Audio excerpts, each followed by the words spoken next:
மந்திரமாய கண்ணன் என்னை மட்டும் விளையாட வரச் சொன்னான். அங்கே நான் சென்றதுமே வெண்ணை அள்ளி என் கையில் தந்து விட்டான்.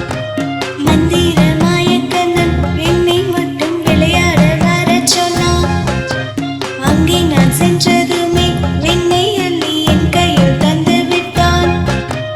வெண்ணை அள்ளி கையில் தந்து விட்டு உடனே என்னை அதை தின்னச் சொன்னான். அடடா, அதை நான் தின்னும் போதே திருடி திருடி என்று சத்தமிட்டான். கண்ணன் செய்யும் ஜாலம் அம்மம்மா என்ன சொல்வேன். கண்ணன் செய்யும் ஜாலம் அம்மம்மா என்ன சொல்வேன். மந்திரமாய கண்ணன் என்னை மட்டும் விளையாட வரச் சொன்னான். அங்கே நான் சென்றதுமே வெண்ணை அள்ளி என் கையில் தந்து விட்டான்.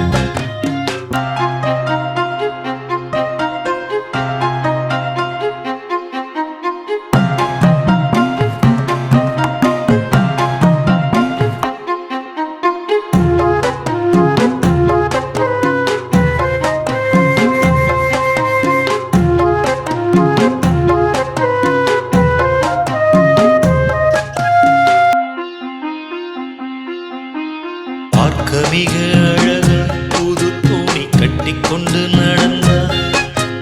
வா என்று கூப்பிடுவான், அருகில் வந்தால் சேரள்ளி பூசிடுவான். கோபம் கொண்டு நான் அழுதால் நான் என்ன செய்தேன் என்று கேட்பான். சேரள்ளி பூசினாய் என்று சொன்னான், நான் எங்கே பூசினேன் என்று சொல்வான். அவன் பூசிய சேரெல்லாம் அத்தரும் செவ்வாதாய் மணக்குதம்மா. கண்ணன் செய்யும் ஜாலம் அம்மம்மா என்ன சொல்வேன்.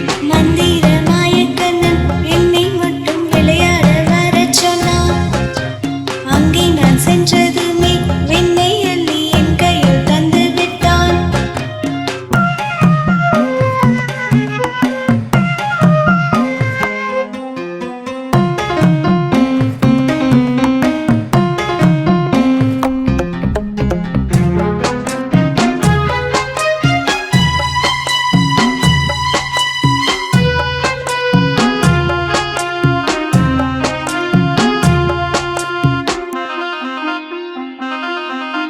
காட்டு வழியினிலே மாடு மேய்க்கும் மத்தியான நேரத்திலே சிங்கத்தைப் போலொரு சத்தமிட்டு அச்சத்தை கூட்டிடுவான். மாடுகள் சிதறி ஓடுகையில் மறைந்து நின்று அவன் சிரிப்பான். செய்வதறியாமல் நிற்கையிலே புல்லாங்குழலை ஊதிடுவான். அவன் குழலின் காரத்தில் மாடுகள் எல்லாம் மயங்கி நிற்கும்.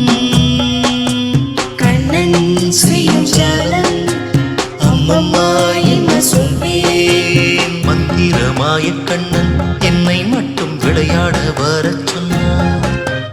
அங்கே நான் சென்றதுமே வெண்ணை அள்ளி என் கையில் தந்து விட்டான்.